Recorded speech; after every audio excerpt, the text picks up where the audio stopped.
What's up, ladies and gentlemen? Welcome to the show. And we're going to go ahead and do another live show today because it's been working great for me and I haven't got any complaints from you.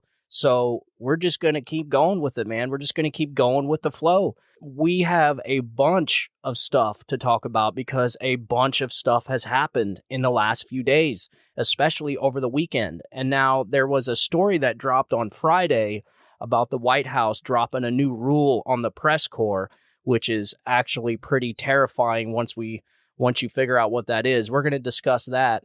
And then in this episode, I want to be discussing two pressing issues facing the United States government: the White House's new rule on the press censorship and the need to cut wasteful government spending in order to pass a debt ceiling bill. These two things I feel like are probably the two most important things that happened over the weekend. So these are the things I feel like are important that you should be up to date with. I'm going to give you honesty when it comes to the debt ceiling, and I'm going to give you my opinion on that whole matter. So first, I want to delve into the White House's recent decision to implement new rules that could limit the freedom of the press.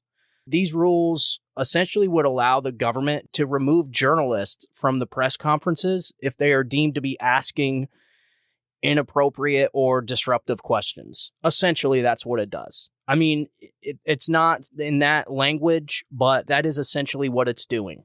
And folks, I don't need to remind you what happens when you have a presidential administration that censors the media. It's not good. It's never been good in the past, and it's not going to be good now.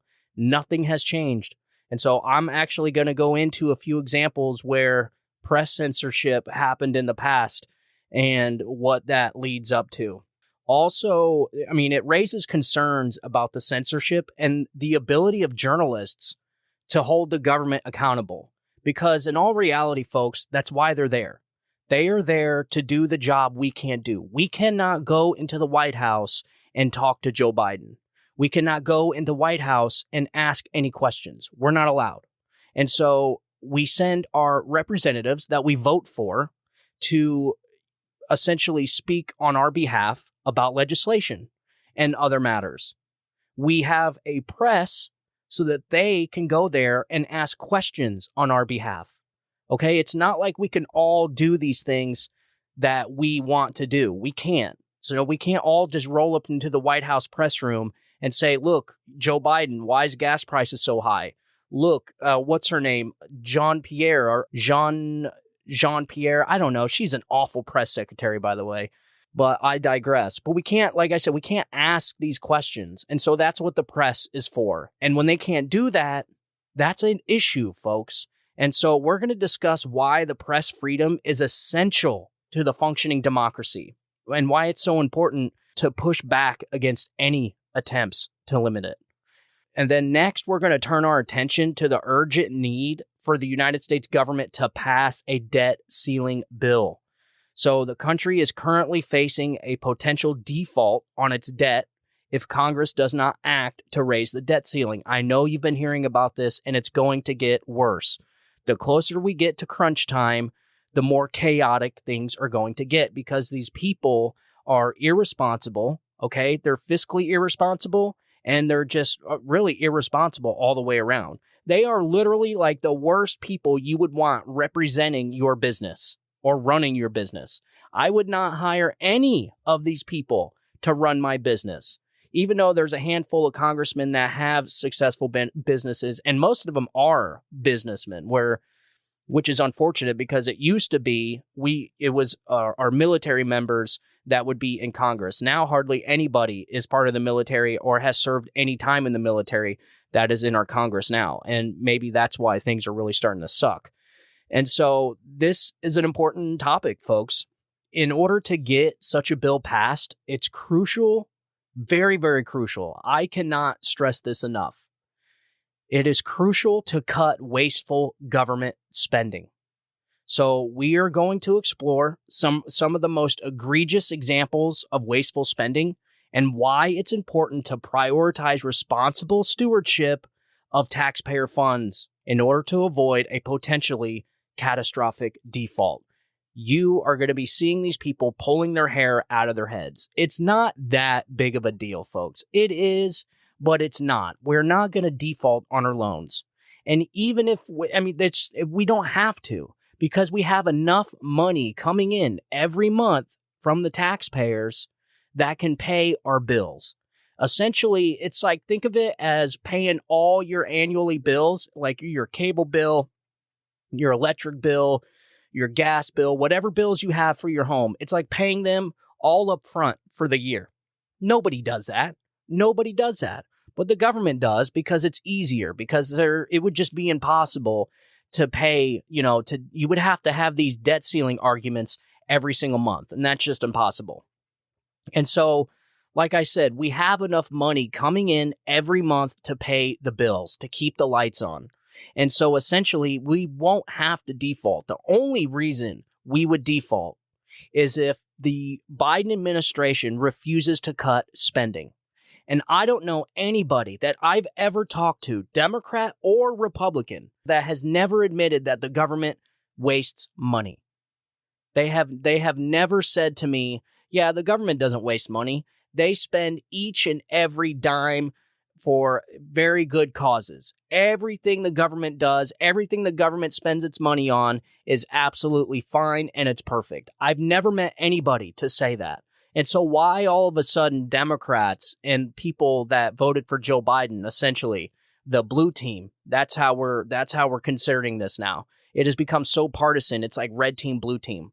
And so as long as their blue team wins and gets the ball, then that's fine. And so now all of a sudden the government is fiscally responsible and everything it spends money on is perfectly fine and A-okay.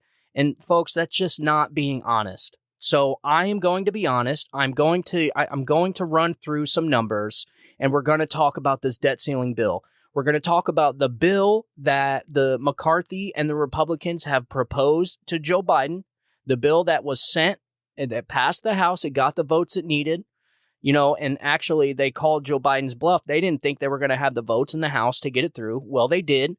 And now the ball is in Biden's court. And what is he doing? He's essentially saying it's my way or the highway. Well, folks, you're not going to get anything done that way. And so there needs to be negotiations. And so we're going to go through the bill that McCarthy sent over to Joe Biden, and we're going to talk about some of the cuts that the Republicans are wanting. That is essentially what they sent over. They sent a bill that wants to cut spending. I think it's a great idea. I think it's great. And it's not just cutting spending. All it's doing is just bringing the spending back to 2022 levels. Folks, we were still spending an enormous amount of money. There was an enormous amount of waste and fraud and abuse in 2022. So they're not even talking about that. They're talking about the money, the added money that has been spent and allocated in 2023, like what the Biden administration wants. So anyways, I don't want to get too much into it now. That's what we're going to be talking about, and we're going to be learning about some of these important issues and why they matter to the future of our country. So stay tuned, don't go anywhere, and let's do this. You're listening to The Stephen Torriello Show, building a platform of liberty for people in search of truth with a dash of hope and a life worth living. The Stephen Torriello Show. And you never know where Stephen may go. And now, here's Stephen. Welcome back, ladies and gentlemen. So the White House unveils new press badge restrictions, the rules for access. The White House press office on Friday evening announced new rules to yank reporters' press badges and said that all journalists who currently have one will have to reapply by July 31st. The rules usher in a new era by closing a legal loophole that shielded journalists from retribution in the past. Federal courts said the White House couldn't suspend reporters' badges under former President Donald Trump because the lack of formal rules, warning of the possibility deprived journalists of due process. The new rules serve as a warning and include vague standards to justify enforcement. The announcement came, get this, just 2 days after the World Press Freedom Day. Also outlines stricter policies for getting press badges. known as hard passes, and was met with unease in part due to the ill-defined rules for what conduct could result in getting reporters banished. This move is widely believed to be spurred by interest in stripping African journalist Simon Atiba of his access to the briefing room after a series of disruptions. Through people involved in discussions, said the White House staff had talked about making changes even before Atiba became a minor celebrity. You guys remember when, what's his name did this? What the hell was his name? Jim Acosta. That's right. You guys remember this? Donald Trump pulled his badge, and then the left lost their freaking minds. And essentially, he got his badge back with in a couple days, I think, or maybe even a week. And I mean, folks, this is crazy. The obvious double standards that we are witnessing in this administration is so thick you can cut it with a knife. And so if you're going to sit there and say that you can just ban journalists on some vague standards like acting unprofessional, which is essentially what they're saying. What they're saying is we're going to be able to banish anybody that acts unprofessional. So what does that mean? I mean, what does that mean? So unprofessional, could that be somebody asking a question and then you giving them some crappy answer that they don't like and they ask you again? Is that being unprofessional? This is so Soviet Union-esque, man. This is so Stalin-esque, it is not even funny. And I'm going to give you a couple examples. So I was doing some research, and I want to examine some of the historical examples of governments suppressing the press, such as, get this, the Nazi regime in Germany and the Soviet Union during the Cold War. So I want to highlight how these efforts to control the media were essentially used to advance political agendas, to stifle dissent, and undermine our democracy, folks. That's what this is all about. That is what they are doing. And so as they're accusing the other side of advancing political agendas by essentially investigating Joe Biden's son and Joe Biden for potential crimes they could have committed, they're investigating it. And mind you, there's no special counsel on this. How many special counsels did Donald Trump have? Okay. So there's nobody else is investigating this except for the House Oversight Committee, which is in the House. Okay, they have power to subpoena, but that's about it. They have really no way of enforcing that subpoena unless they use that implied contempt rule. But nobody's going to use that because it hasn't been used in over 100 years. And so they're just not going to use it. And what the implied contempt, essentially what that rule is the House Oversight Committee can vote, the people in that committee can vote, and they can decide to send the sergeant in arms and lock up anybody they want to get answers from. This is a rule that was upheld in the past by courts, by the Supreme Court, actually, if I'm not mistaken. So there's absolutely precedent for this. But the House Oversight Committee just isn't going to do that, because do you understand the level of insane just outrage that would happen from the left and their media if the House Oversight Committee started locking up essentially the people they want to get answers from? Could you imagine locking up people like Brennan until they get answers, locking him, using the sergeant at arms, handcuffing him and locking him in jail until he talks, to get him to talk? They can do that, folks. They absolutely can. There is a rule that is in the Constitution. And so they absolutely can do that. There's a statute for it. But they're not going to, because first of all, I believe Republicans don't have any balls. But second of all, they're just not going to do it because they're scared of the media. And so the hypocrisy and double standards here is just insane.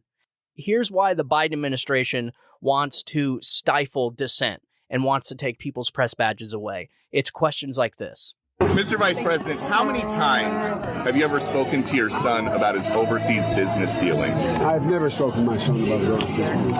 And so how do you know? Here's what I know. I know Trump deserves to be investigated. He is violating every basic norm of a president. You should be asking him the question, why is he on the phone with a foreign leader? trying to intimidate a foreign leader, if that's what happened. That appears what happened. You should be looking at Trump. Trump's doing this because he knows I'll beat him like a drum. And he's using the abuse of power and every element of the presidency to try to do something to smear me. Everybody looked at this, and everybody's looked at it and said there's nothing there. Ask the right question. There you go, folks. They're just not asking the right questions, that's all. You know, if you want to stay in the White House press room, you're just going to have to ask the right questions. And if you don't, then you're just not being professional. And we're going to remove you, and we're going to revoke your press badge. That's all. No big deal. Well, I'll give you an example of another time this happened. Was during the Cold War, the Soviet Union heavily censored the press in order to control the flow of information and shape public opinion. You know the Democrats in this administration love shaping public opinion. I don't know, how about the January 6th committee? A 100% completely partisan committee where Nancy Pelosi rejected the House's committee members, the ones that they elected to be on that committee. Nancy rejected them and handpicked her own. And who did she pick? Two Republicans that hated Donald Trump the most, Liz Cheney and Adam Kissinger. Those are the people she handpicked for the January 6th committee. Okay, so all that was a giant kangaroo court, was a giant show trial, just like they did in the Soviet Union. I cannot be any more, I can't be any more forthcoming with you. This administration is more resembling of the Soviet Union and Nazi Germany than we've ever seen before. Ever. I don't care what anybody says. I'm telling you, this administration is doing the same stuff they did in the Soviet Union. And here's one example. So, in the coverage of the Hungarian uprising in 1956, a popular uprising in Hungary sought to overthrow the Soviet-backed government. The Soviet Union sent in troops to crush the rebellion, and the government heavily censored the media to control the narrative. Soviet media outlets portrayed the uprising as a fascist counter-revolutionary plot, while independent journalists who attempted to report on the rebellion were arrested or expelled from the country. Who does that sound like, folks? Who was the last person to talk about the January 6th riot being a false flag operation orchestrated by the United States government? I think his name was Tucker Carlson. And where is Tucker Carlson right now? I think he's gone. So why did he leave? Do you think it had anything to do with Chuck Schumer saying this? These lies continue tonight. Rupert Murdoch, who has admitted they were lies and said he regretted it, has a special obligation to stop Tucker Carlson from going on tonight now that he's seen how he has perverted and slimed the truth, and from letting him go on again and again and again. Not because their views deserve such opprobrium, but because our democracy depends on it. What do you think, folks? I mean, I cannot correlate the two anymore. So the Hungarian uprising in 1956, the Soviet media outlets portrayed the uprising as a fascist, counter-revolutionary plot, while independent journalists who attempted to report on the rebellion were arrested or expelled from the country. So let me maybe try and change the words around. Democratic media outlets, CNN and MSNBC, portrayed the January 6th event as a uprising of fascist regimes and domestic terrorists and a counter-revolutionary plot to overthrow the United States government. And independent outlets like Tucker Carlson on Fox News attempted to report on the rebellion for what it was, a riot in our nation's capital, was essentially disbanded from Fox News. And now the White House is issuing rules to essentially have the ability to banish any reporter it wants for whatever reason. It sounds pretty much the same as the 1956 Hungarian uprising to me. Okay, so example 2, the coverage of the Prague Spring in 1968. So Czechoslovakia experienced a period of liberalization known as the Prague Spring. I think I'm pronouncing that right. I'm not sure. It's Prague, Prague Spring. Known as the Prague Spring, which sought to loosen the Soviet Union's grip on the country. The Soviet Union responded by invading Czechoslovakia and installing a more compliant government. The Soviet media heavily censored coverage of the invasion, portraying it as a necessary measure to maintain order and stability. So what's going to happen is, and I can almost guarantee you this is going to happen, they're going to banish people like Peter Doocy. They're gonna banish someone like him, and they're gonna banish this guy Alteba. They're gonna banish these reporters that ask questions they don't like, and they're gonna use the excuse, oh well, it's just to maintain order and stability, or well, that's what they did in the Prague Spring in 1968. But what this administration is going to say is, oh well, they were just acting unprofessional. And the brown shirts and the clapping seals on the left are going to celebrate it. They're going to repeat the talking points just like that. They're going to be like, well, Peter Doocy should just act more professional. They act like animals in the press room. So they need to be kicked out because they just can't be professional and nobody else can do their job. That is what they're going to say. And I'm telling you, it's going to be the exact same thing that happened. The same things happened during the Soviet Union, folks. I'm reading you the events right here. So another example of the Soviet Union censoring the media was the censorship of dissenting voices. So throughout the Cold War, the Soviet government censored and persecuted dissident voices who spoke out against the government or challenged the official party line. So independent journalists, writers, and artists who dared to criticize the government were often arrested, imprisoned, or exiled. So I don't see them arresting or imprisoning media reporters yet. I don't see them doing that yet. But, I mean, folks, if you remove the reporter from the press briefing room, if you take away their press badge, that's essentially exiling them. You're exiling them from the Capitol because they can't do their job.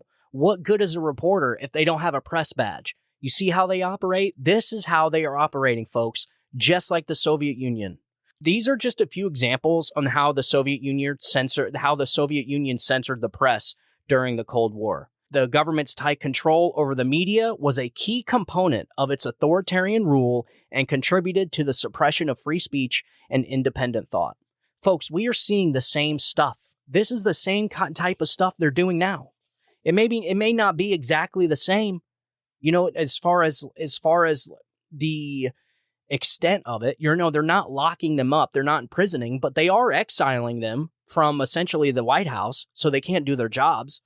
So I have another example of, under the Nazi regime, the government controlled all media outlets and used them to promote propaganda and advance their political agenda. Here is a few specific events when the Nazis censored the press. And so, number one, here's another example: the Reich Press Law. In 1933, the Nazi passed the Reich Press Law, which gave the government control over all the media outlets in the country. The government heavily censored newspapers, magazines, and other forms of media to ensure that they were aligned with the official party line. What did they try and do not too long ago? Was it the Disinformation Governance Board? Didn't they try doing that that was just last year? Folks, they literally tried getting a Disinformation Governance Board passed in this administration, and people were outraged, the left and the right. But that's only because it was so blatantly obvious. So now they're doing the same thing. They're just doing it in a different way. That is all. Okay? Instead of just coming out. And I can't even believe they just came out and called it that. I think that's what was so shocking to people and why it didn't work, was because they literally called it the Disinformation Governance Board, which is something that happened in the Soviet Union, China, Germany, all the times when there was authoritarian fascist regime. They always had some kind of Disinformation Governance Board or something similar. So that's why they stopped doing it. But they didn't stop doing it, folks. They're just doing it in a different way. So another example that the Nazis that censored the press was the persecution of journalists. The Nazi regime heavily persecuted independent journalists who attempted to report on sensitive topics or criticize the government. It kind of sounds like Tucker Carlson. Kind of sounds like a lot of media outlets they're trying to destroy, like Tucker Carlson, you have Megyn Kelly, they will destroy and censor anybody they can, folks. The only reason they can't is because the Constitution is the only thing in their way. And what is it that they want to destroy the most? The United States Constitution. They hate it. They say it's out of date. They say it needs updated, and the text is too old. Folks, I don't know how to get any more clear. So one more example was propaganda. The Nazis heavily used propaganda to shape public opinion and promote their ideology. The government heavily controlled the content of newspapers, radio, and television broadcasts to ensure that they were aligned with the official party line. The Nazis also used films, posters, and other forms of media to promote their message. The January 6th committee was the shining star of what I would consider propaganda. No different than what the Nazis used. Okay, because what they did, they got an NBC, what was he, a screenwriter, a producer, and they brought him on to produce the January 6th committee. That's what they did, folks. Why? To make it more, to essentially exaggerate it. It's what they did, to make it more emotional, to make it more scary, to invoke more fear into people, to make it look way, way more serious. And that's why when Tucker Carlson came back with the footage, the 40,000 hours of footage, it completely went against the entire narrative. It destroyed the January 6th committee narrative when Tucker Carlson released the real January 6th footage, the unedited footage. Okay, the January 6th committee, Nancy Pelosi's committee, they actually edited the footage. They enhanced audio. They edited footage. They took out the clips to exaggerate it, is what they were doing. Folks, that is propaganda. Okay, that is propaganda. It is the same tactics by the White House stifling dissent by threatening members of the press's badges if they're not professional, quote, professional. That is called censoring the press. And it is not good, folks. And so this is something people need to pay attention to. I want to go ahead and read the rest of this article, or at least I want to get back into it and see. I think there's a couple more nuggets in here we need to get to. So the move is widely believed to be spurred by interest in stripping African journalist Simon Ateba of his access to the briefing room after a series of disruptions. Though people involved in discussions said the White House staff have talked about making changes even before Ateba became a minor celebrity. That's who, I already read that. But that was essentially Jim Acosta. Jim Acosta made celebrity status because him and Donald Trump used to get into it all the time. But yet, it was so bad for Donald Trump to revoke his badge, but now it's nothing. And this is why they released this stuff on Friday, folks, is because nobody's going to hear about it. Well, you're going to hear it right here. I'm not giving up on this stuff. I am going to hunt this. I'm going to hunt these stories down. I'm going to dig until I get you the stories you need to hear. So I'm sure there's a lot of other outlets that are going to be reporting on this, not left-wing outlets. They know this looks bad, folks. They're just not willing to say anything because they like who the target is, because they hate who they agree with who it's targeting. Because it goes against their opponents, they don't care. But if this White House was pulling press badges of left-wing media members, they'd be pissed off, just like they were at Donald Trump when he revoked Jim Acosta's press badge. And so this is completely partisan, and the left-wing media and any Democrat or any left-wing politician is not going to say a word about this because it doesn't affect them, but it helps them by stifling and kneecapping their political opponents. We are reaching epic levels of partisanship here, folks. Epic levels. Okay, so the White House expects that all hard pass holders will act in a professional. This is a quote from the White House.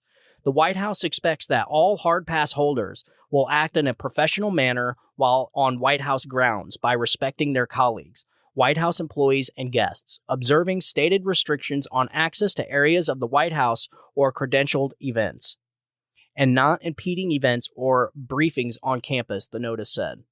Absent security concerns involving the United States Secret Service or other circumstances, the White House will provide a written warning to you if your conduct violates these expectations. Subsequent violations may lead to the suspension or revocation of your hard pass following notice and opportunity to respond. This is crazy, folks. This is like straight up Nazism here, man. I mean, it doesn't get any worse than this.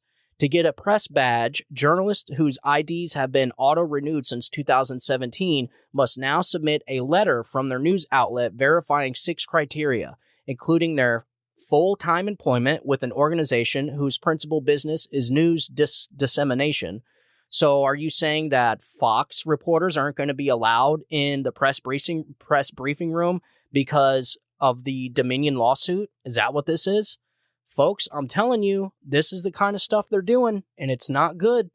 I mean, they're doing this Soviet Union Stalin stuff right in front of your eyes.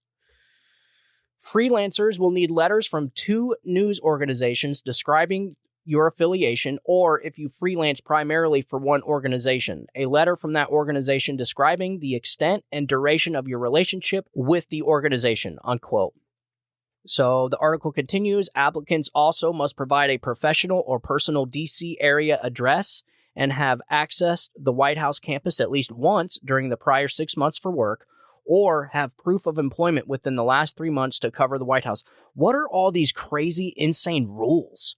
Like, is not getting a press badge from your media outlet not enough to ask questions?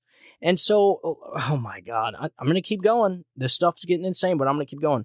Journalists must also be assigned to regularly cover the White House, submit to a background check, and have accreditation by a press gallery in either the Supreme Court, U.S. Senate, or U.S. House of Representatives.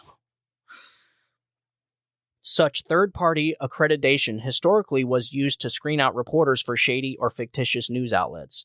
Ateba, who reports for subscription-based Today News Africa, had attracted notice by saying on TV that he hasn't collected a salary, and his detractors speculated that he may not be able to satisfy some criteria, such as holding a Capitol Hill press badge. Ateba reacted to the new rules by tweeting, "How can a guy come from Africa and you have to change the rules because of him?"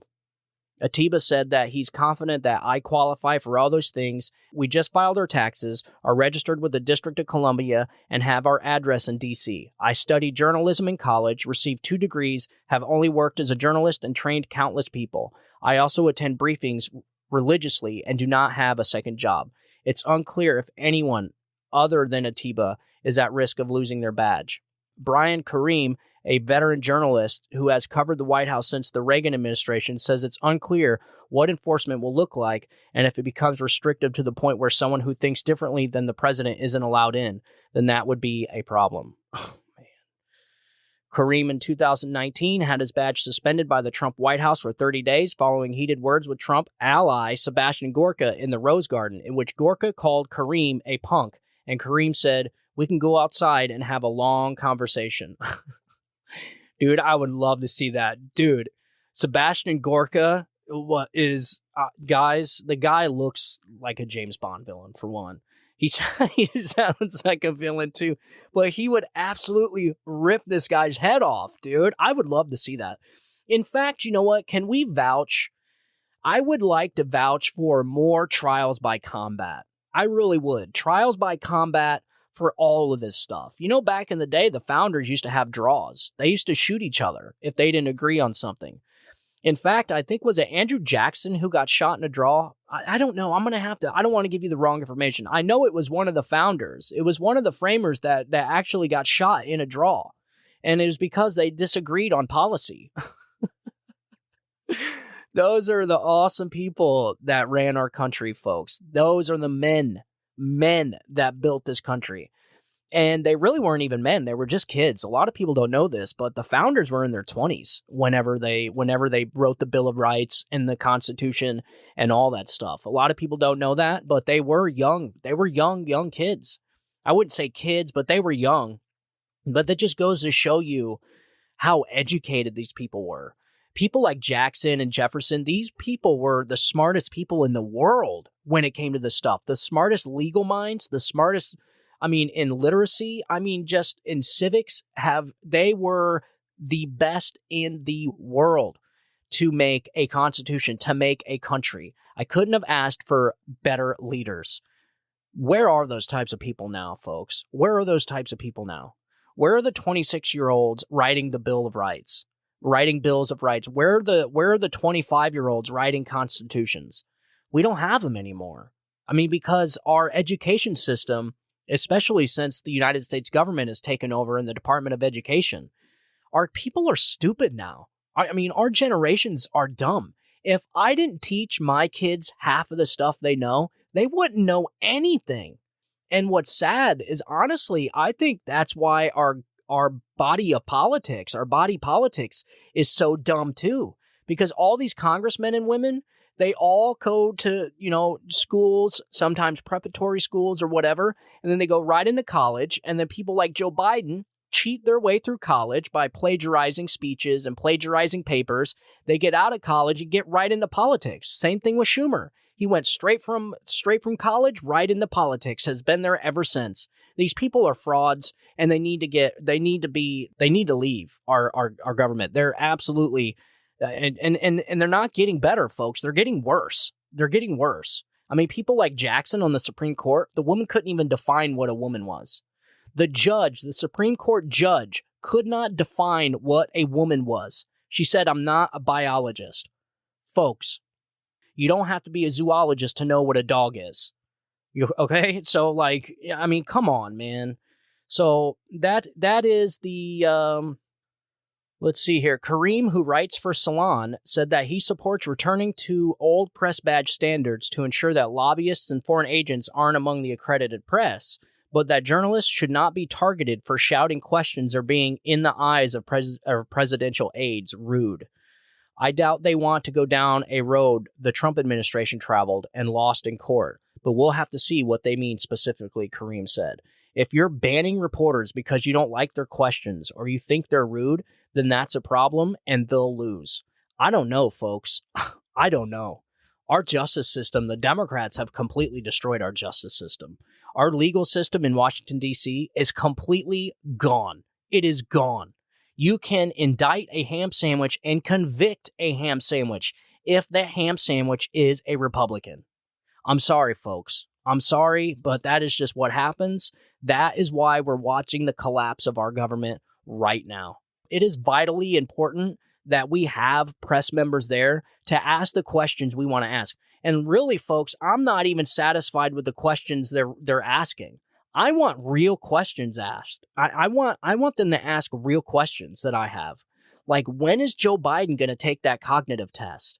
You know, that cognitive test that they demanded Donald Trump take, and Donald Trump took it, and then he passed with flying colors, and then that was gone. And then what about the taxes? I want the taxes from Joe Biden and Joe Biden's S-corps. So I don't know if you know this either, but Joe Biden and Joe Biden both started S-corporations so that they can use a corporate tax loophole to keep from paying into the Medicare tax, Medicare, Medicaid, the Obama tax, essentially is what it was. Is that not insane, folks? Like, I mean, we're talking about millionaires using loopholes, starting LLCs to use the loopholes to keep from paying the Medicare tax, the Medicaid tax. Like, what the hell is going on here? So that's a question I would like. I mean, there's so many questions I would ask. I'm sorry, folks, that they would probably ban me every other day from that White House press room because I'd be going off the chain with questions. I'd be asking real questions. That's the problem. We have a media in this country, which is the bulk of the media, the left-wing media, that refuses to ask questions. You know, they ask questions like, oh, so what ice cream did Joe Biden have last night? And so where does Joe Biden sleep? What size shoe does Joe Biden wear? Is Joe Biden okay? The man has not done a formal press briefing in months, folks. In months. The only time he sat down and talked to anybody was in that interview he just did the other night. And I guarantee you, they probably edited half of it. 50% of that was probably edited. I'm telling you. And even the parts that they kept was awful. The guy couldn't, I mean, look, I can go on for hours. All I'm saying is this here, ladies and gentlemen, this is bad. This is the stuff Nazis did and what the Soviet Union did back during the Cold War. I read you examples. I read you 3 or 4 examples for when they did that during the Cold War in the Soviet Union. And I read you 3 examples of when the Nazis did it back in the 30s in Nazi Germany. And so you can literally replace some of the events that happened in Germany when they were suppressing the press, when they were censoring the press, to events right now. You could change the words and it sounds exactly like what we're experiencing now, with Tucker Carlson being fired and Chuck Schumer demanding that he be fired, and then AOC cheering the deplatforming of Tucker Carlson. Tucker Carlson, that was a big event, folks. That was something that is going to send ripple effects through our timeline. And we haven't seen the last of Tucker Carlson. That is actually a quote from his lawyer. So his lawyer came out and said, you haven't seen the last of Tucker Carlson. So that is, that's something that we're going to definitely have to talk about. And so one last thing. So I might have to do like a 2-hour show. I can't do a 2-hour show. We're going to have to get this done, folks. Okay. So I want to, hang on here. You guys get the message. I hope you see the message between that. So I got one more article I want to get into. Is the House just passed a $4.5 trillion GOP debt limit plan, and the 4 most important cuts that could hit your wallet. And this is from a left-wing media outlet, GoBankingRates.com, and hat tip to Vance Garariga. It doesn't matter. Doesn't matter. He's a leftist anyways. I'm going to read his stuff only because I want you to hear it from the left-wing outlets. And so take this one thing at a time, folks. You are going to hear a lot about this debt ceiling increase debacle, this debate in the coming days. Unfortunately, the Biden administration is talking about invoking the 14th Amendment, which is essentially just steamrolling the debate process, steamrolling the House of Representatives, which if this guy can come out and just pass whatever debt limit spending he wants, then what is the House even for? The third branch of government might as well just go home. And so it's like, what are we doing here? And so I just don't see him invoking the 14th Amendment because, folks, with this new press briefing rule, with this new press rule, and the massive amounts of EOs, essentially Joe Biden signing anything they'll put under his schnoz, if he invokes the 14th Amendment to essentially get what he wants, we got some issues, folks. We got some issues. And Joe Biden's poll numbers just dropped to a new low. And that was one more thing I wanted to get into before we head out. Okay, so the U.S. House passed a debt ceiling bill by the slimmest of margins on Wednesday, April 26th, that the GOP Republicans have proposed. It's nothing insane, but I'm going to give you the truth. And we're going to go through it one by one, all right? So April 26th, with the final plan featuring a $4.5 trillion in spending cuts while raising the debt limit by $1.5 trillion until May 2024. If the Republican-led bill gets Senate approval and the signature of President Joe Biden, it will help the federal government avoid default. But the bill probably won't advance by the House, which approved it by a 217-215 vote. Senate Majority Leader Chuck Schumer said the bill is DOA, dead on arrival, when it reaches his Democrat-controlled chamber, Reuters reported. And in an April 25th statement, Biden signaled he would veto the Republican plan. If the bill were to somehow make it into law, its massive spending cuts could have a financial impact on millions of Americans. And here are the 4 ways most important cuts could hit your wallet. All right, we're going to go through this, folks. I'm using a left-wing outlet, and I'm going to describe to you and explain to you why all this is hogwash, okay? All right, Social Security benefits. This is them reporting on this. All right, the bill's impact on Social Security is a matter of fierce debate. House Speaker Kevin McCarthy said in his plan does not touch Social Security, and there is nothing in it that directly mentions the program. So there's nothing in it that mentions Social Security. I don't even think the word Social Security is even in the bill. It's not in there. Trust me. Even if the words Social Security were in that bill, they would be flipping out, man. They're not even in the bill. But this is how the left-wing article reports it. But Social Security advocates say, so who are these advocates, for one? Okay, this is what the press does all the time. Okay, they say advocates and people close to the person, or people that think like the person, or people that know the story well. This is what they say. But Social Security advocates, okay, whatever that means, or whoever that is, I don't know. But whoever it is, they say one feature of the bill returning discretionary spending to fiscal year 2022 levels will result in a 23% reduction in spending for all federal programs if defense and veterans programs are exempted. So get that. So reduction in spending for all federal programs if defense and veterans programs are exempted. So defense and veterans programs are exempted, and so defense and veterans programs are not going to be affected. Quote, this person says, whoever this advocate, Social Security advocate, I don't know who, this could be Blow Schmo on the corner for all we know. They could literally have made this own comment up. They could have made this quote up and just put it in as the Social Security advocate. So this person says, quote, that would be a huge hit for the Social Security Administration, which already is chronically underfunded. A cut of that size would exacerbate glaring customer service problems at the SSA. Folks, we're not talking about cutting anything. All this is doing is bringing the levels to 2022. That is it. It is not even cutting past levels of 2022. So whatever the government spent in 2022 is what this bill approves. That is it. They're not even, and trust me, we spent too much money in 2022.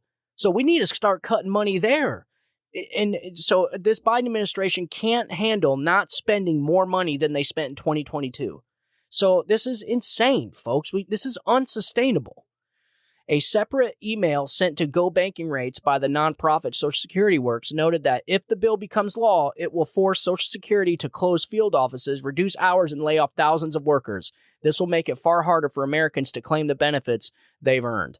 Folks, no, it's not. It's not going to do any of that, okay? It's not, because did it do that in 2022? No. Okay, so all it's doing is bringing everything back to where we were in 2022.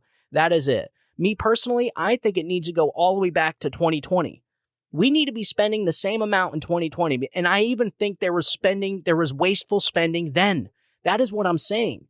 This stuff is not even affecting the spending. All it's doing is it's taking it to pre-existing spending levels. And anybody sits there and tells me that the government wasn't wasting or abusing spending in 2020, you're out of your mind. Of course the government was doing wasteful spending in 2020. The government's been spending money, has been abusing government or taxpayer funds since well before 2020. And so, look, there can definitely be cuts made. All right, so a delay in processing benefits and applications could hit the wallets of Social Security recipients who need the money sooner rather than later. This was one of the concerns raised in March 17th letter from SSA Acting Commissioner Kilo, I can't even pronounce his name, a Democrat from Connecticut, who serves on the Appropriations Committee. Oh, I'm sure this Democrat from Connecticut's just going to have wonderful things to say about the bill proposed by Republicans. What do you think? I think he's the perfect person to get a comment from. So in the letter, Kajaki wrote that the returning funding to federal year 2022 levels would result in longer wait times for benefits. So you got to spend billions of dollars to what? To wait a month instead of 2 months? My God, man. This is why, folks, we need to cut spending. Okay, here's another one. So federal student loan forgiveness. You guys remember this, where the president of the United States has unilaterally spent hundreds of billions of dollars he's not supposed to do unconstitutionally. So this House bill is going to essentially keep that from happening, which hasn't even happened yet, which is $70 billion or $700 billion. What do you think that's going to do to inflation, folks? So the House bill would immediately eliminate Biden's student loan forgiveness plan, which means millions of borrowers who look forward to debt relief won't get it. Good. I own student loans. I pay my student loans. This is nonsense. Paying off people's student loans is the most ridiculous thing I've ever heard of in my entire life. Because if you can do that, then why not just pay off people's mortgages? Why not just pay off people's car loans? I mean, come on, man. This is why this cannot happen. This is not going to happen. So the borrowers who looked forward to debt relief won't get it. Okay, big freaking deal. I don't know, I can't do it. I can't. All right, so let me go on. So this might be a moot point because legal challenges to the plan could strike it down even if the GOP debt ceiling plan doesn't get signed into law.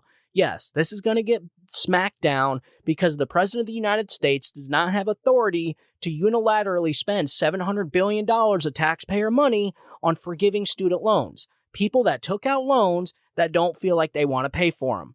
I'm sorry, folks, that is not a good way to spend taxpayer money.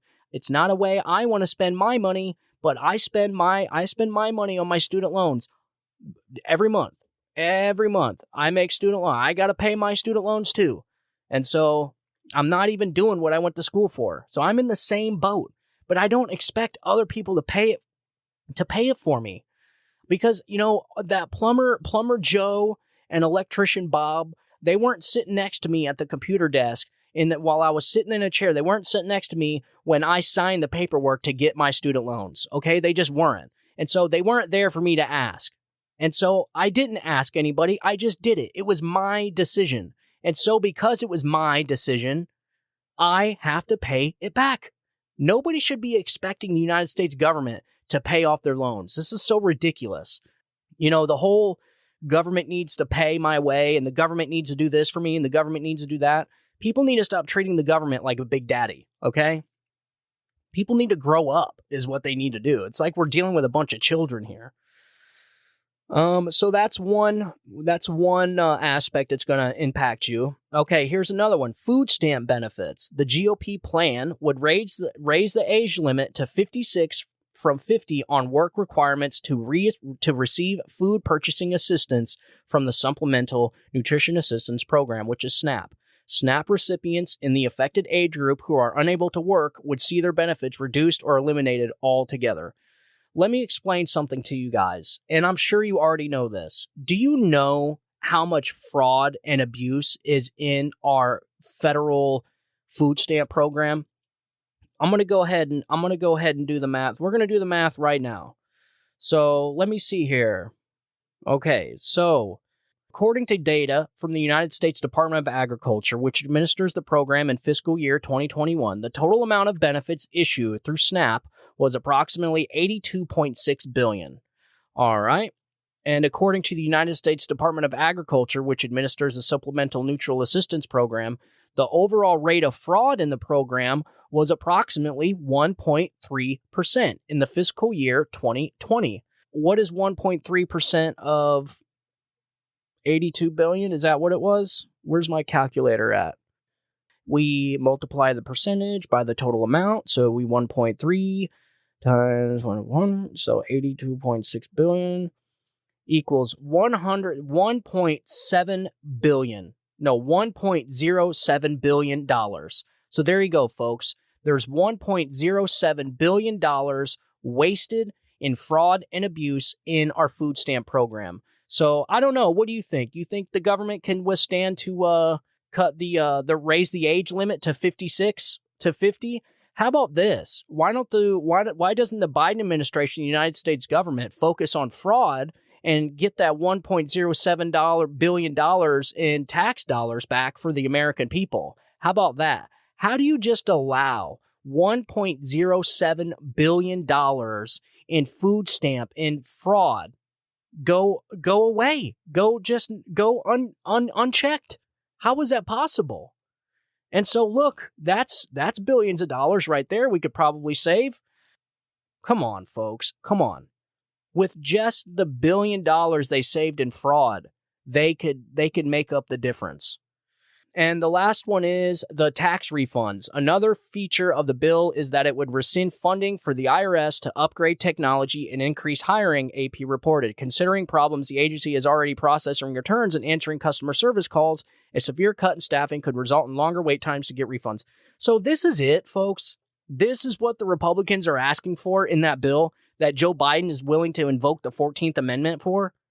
They want to take back that huge, massive amount of government taxpayer-funded spending to the IRS for 87,000 additional IRS employees. So the Biden administration wants to keep those. So they're unwilling to forfeit the huge, massive increase to the budget, the IRS budget. That's stupid.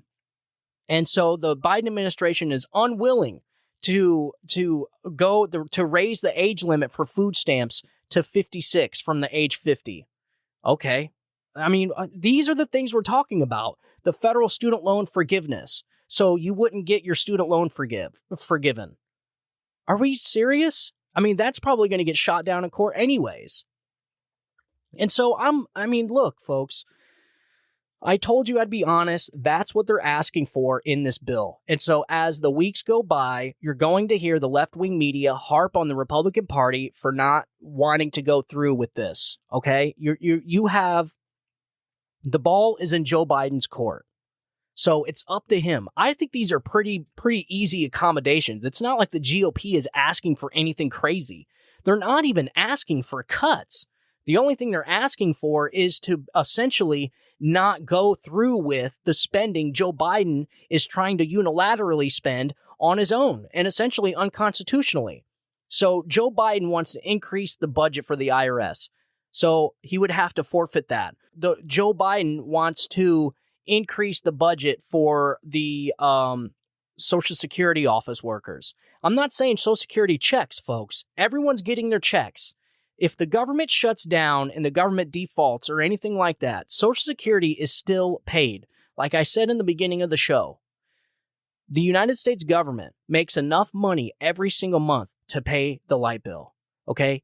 All this is about is paying the bills a year in advance. It's like paying your entire home's bills all in a year. Isn't it much easier just to pay it month by month? Because certain things can happen, and certainly that would cut back on a lot of fraud and wasteful spending. And not to mention, one more thing they didn't mention in this article, but the Republicans want all that COVID money that's sitting out there in various places. They want to claw all that back, which is in the hundreds of billions of dollars. And so you have hundreds of billions of dollars out there waiting for corrupt bureaucrats and Biden Family Inc. to take. I'm just joking. I don't know. But seriously, it is. It's just sitting out there waiting to get stolen by people. It's waiting for corrupt LLCs. It's waiting to be funneled through corrupt LLCs and different brokers and non-government contractors and all that, like the nonprofit organizations down there at the southern border, which was something else I wanted to talk about with Title 42 expiring. You have massive chaos happening down there at the southern border. And the mayor of New York City, Eric Adams, is filing a state of emergency, essentially busing immigrants out of his city. Can you believe the kahunas on these people? Because there's not enough room for the illegal immigrants. Folks, they haven't received that many illegal immigrants. Do you know how many illegal immigrants are down there in Arizona and Texas? It's an insane amount of number. And so the city of New York decided to be a sanctuary state or a sanctuary city. And so it makes sense to send the illegal immigrants there in your sanctuary city. And so now Eric Adams is essentially saying, no, that's a bad idea. We can't take them here. It's too much. It's too much. We can't do it. We can't do it. I can't take it any longer. And now he's sending them in other places and people are getting mad. There's not enough room. There's not enough hotels. They're paying for hotels. They're paying for buses. They're paying for plane tickets. You're paying for all this, folks. You're paying for all of this. All this is being paid for by you. And so I meant to go into this earlier in the show. I wanted to lead the show off with this, but the Texas mall shooting suspect was a security guard, and his family needed a translator to speak to the police. So this shooting actually happened on Saturday. So law enforcement officials said the suspect, who murdered at least 8 people and injured half a dozen more at the Allen Premium Outlets in Texas, was a 33-year-old Latino male who reportedly worked as a security guard. The suspect, who the Daily Wire is not naming due to company policy about not giving notoriety to mass murderers, was wearing a tactical vest and armed with a rifle, a handgun, and other weapons in his car, according to officials. The FBI raided a home in the Northeast Patrol Division of Dallas on Saturday night where the suspect reportedly lived with his parents. They reportedly needed a translator to speak with the family. The suspect drove a gray Dodge Charger and had reportedly been staying at a motel in recent days. So the 9 victims ranged from ages 5 to 61. My God, dude, a 5-year-old? Disgusting, man. The officer then engaged the shooter and neutralized the suspect before calling for emergency personnel. Man. And you know what the left is doing? Asking for gun control. Ban the guns. Folks, we have to stop listening to these people. They do not know what they're talking about. We have been doing it their way for a long time. Every time one of these things happen, we pass more gun laws. No, what we need to do is strengthen the security in the schools, strengthen the security in all these places. Why don't you ever hear of mass shootings happening at gun stores? I don't know, probably because they know that they'll get shot. I mean, it's so obvious it's not an easy fix, but this would definitely help.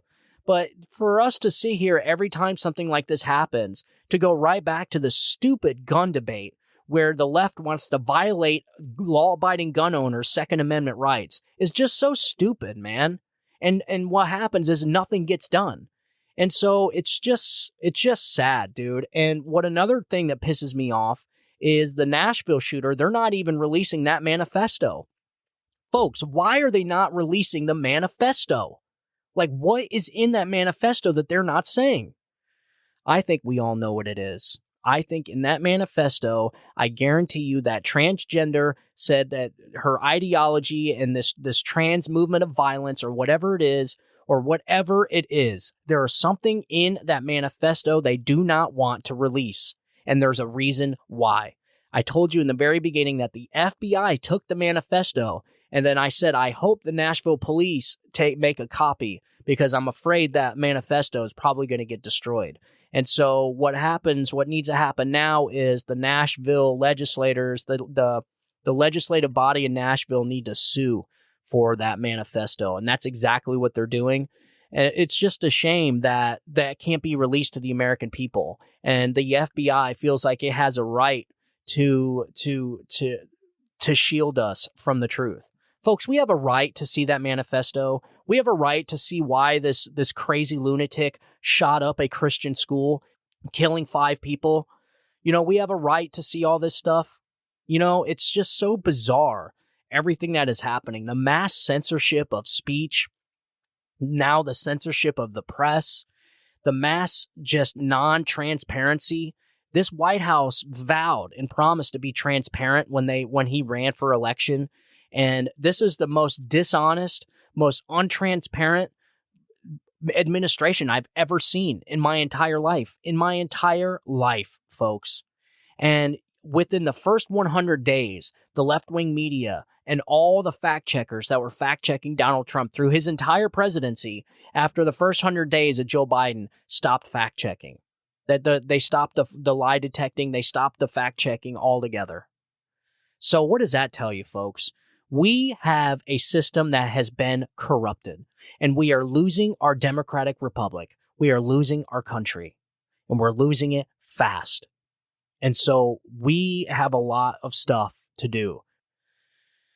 I really don't even know what to do, but I do know that Joe Biden's poll numbers are dropping. I wanted to get into this. I wanted to leave off with this. Let me see here.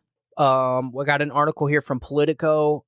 Hat tip to Kelly Garrity. Biden's approval rating hits a new low. President Joe Biden's approval sank to a new low on an ABC News and Washington Post poll found 2 weeks after the president announced his re-election campaign. Biden's approval rating dipped down to 36%, down from February and just below his previous low in 2022. A significantly higher percentage of people, 56%, disapprove of the job the president has done so far. This is a Washington Post poll, folks. And the majority of the Democrats surveyed, 58%, said that they would rather Democrats pick someone else to be the presidential nominee, allowing for the fact that it was a single poll. The polling seemingly offered a number of reasons for Biden and his supporters to be nervous heading into 2024 presidential election. There were warning signs for President Donald Trump as well. For Biden, part of the issue is the president's age and acuity. 26% said Biden, who is 80, is too old for another term. And an additional 43% said both Biden and Trump, who is 76, are both too old. And only 28% said that neither is too old for another 4 years in the White House. I agree. Donald Trump's old too, folks, but there is a glaring difference between the two. I mean, Donald Trump is, I mean, you can look at the two. There's something wrong with Joe Biden, folks. There's something wrong with this man. And they just will not give him that cognitive test they demanded out of Donald Trump. I mean, it is so bizarre how this guy can literally do things and get away with it. Like, how are you going to demand one person take a cognitive test and not the other, when clearly this one needs to take it so the American people can see what is going on? Because there's something not right. And also, they tried invoking the 25th Amendment on Donald Trump. That's what they were talking about. That's what they tried doing, saying he was mentally unfit for office. Folks, if you're ever going to invoke the 25th Amendment, you need to invoke it here. It's here is where it needs to be invoked. Okay, not Donald Trump. But I agree, both are too old. I would like to see some younger people run, but we're not going to get it because Democrats, they want Joe Biden because they think Joe Biden's the only person that could beat Donald Trump. Well, I'm sorry, folks. I just don't agree with that. And based off the more people that start being polled, the more people they go around polling, this is going to get worse and worse for Joe Biden. It's certainly not going to get better.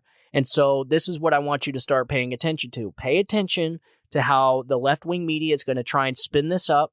And the Biden administration is going to start doing things to increase their approval rating. So they're going to start they're going to start fixing the southern border, or at least pretending to. They're going to allow the press to cover the Biden administration in a positive way when it comes to the southern border. And they're going to start doing things to allow the press to cover Biden in a positive way when it comes to the economy. The media and the press and the Biden administration are all the same, folks. They're all in one entity. And I want the 2024 election. I want people to think of it like this. This is the Washington, D.C. corrupt establishment, the bureaucratic swamp against the American people. That's what this election is about. That is exactly what this election is about. This is about the machine versus the people. Okay, that is what this is about, because the machine is doing things blatantly corrupt right in your face. They are desperate, and it is a cornered animal. It is lashing out at people. It is doing things it normally wouldn't do. Okay, like indicting former presidents, indicting their political opponents. Okay, censoring the press, not doing interviews, not allowing the president to do interviews because of his cognitive decline. That he is going to run another campaign from his basement. His re-announcement campaign video, that is what his entire campaign is going to be. They're going to be edited, pre-scripted, cut-up videos. They have to record like 170 hours to get one 5-minute video. That is the kind of campaign commercials you're going to see from Joe Biden. This is bizarre. This is weird. We are not living in reality. We're living in some kind of Orwellian, just opposite world. It's like every day is April Fool's Day. It's so freaking weird, man. It is so bizarre. And so that's all I have for today's show. I wanted those subjects to be, I wanted to highlight the subject, the theme of the show. I think the message that the show should send is that we are obviously watching a very, very corrupted administration, a very, very desperate government, and a very, very desperate Washington establishment machine, a very corrupt machine that is lashing out at the people and doing blatantly corrupt stuff and poking us in our chest and saying, what are you going to do about it? Well, there is something you can do, folks. The Founding Fathers gave you something, and everybody has an equal amount, a vote, okay? Everybody gets one vote, and that is yours and yours only. Okay, unfortunately, we are dealing with a political party that twist and bend rules to make that vote go a lot longer, by, extending election day. So instead of election day, now we have election month. Ballot drop boxes, mail-in ballots, millions of mail-in ballots everywhere. And hopefully a lot of these states are getting cleaned up. I know a few of them are working on it, and a few of them have succeeded.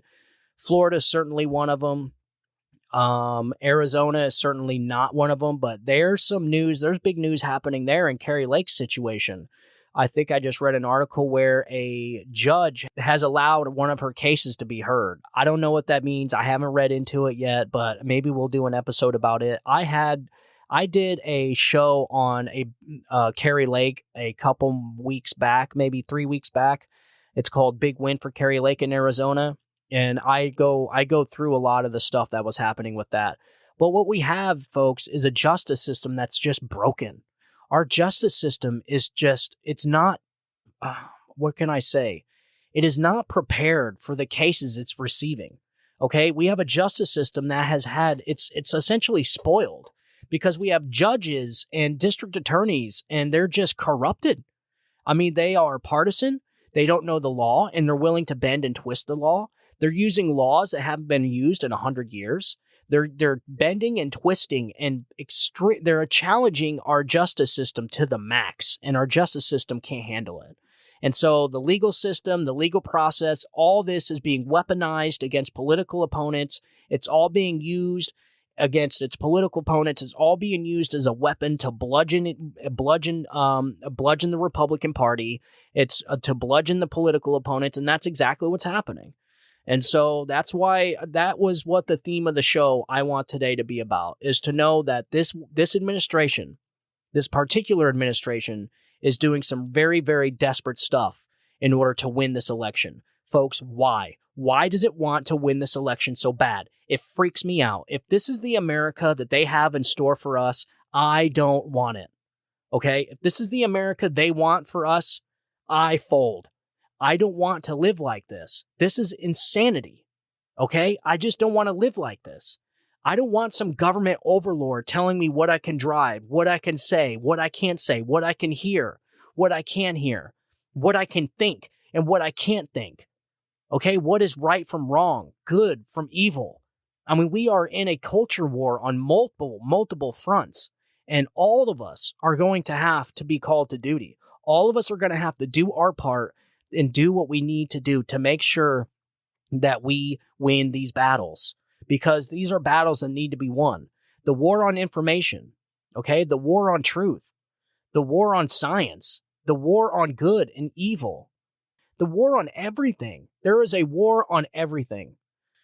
It's just a lot of stuff is going on. And so that's why I pick these articles, so that I can keep my listeners informed, because I feel like informed people make the best decisions. And when you know what the White House is up to as far as wanting to, ban certain reporters for not being, quote, professional, that's the stuff people need to know that's happening, because you're not going to hear it on left-wing news. You're just not. You're not going to hear it on CNN and MSNBC.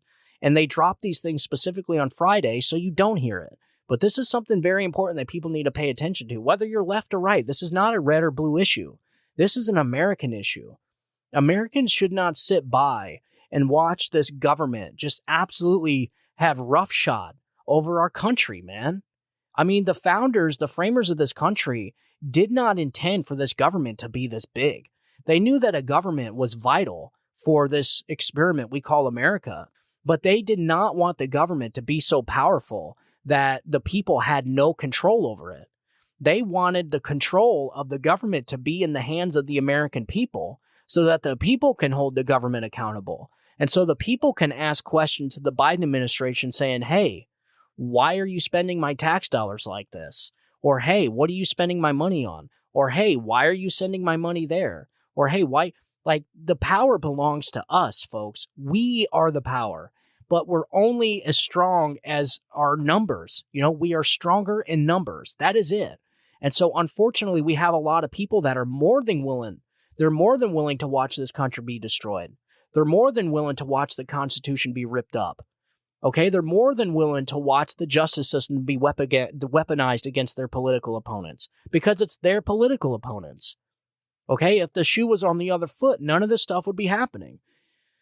All this stuff, it's just crazy how everything they claim Donald Trump was, Joe Biden is.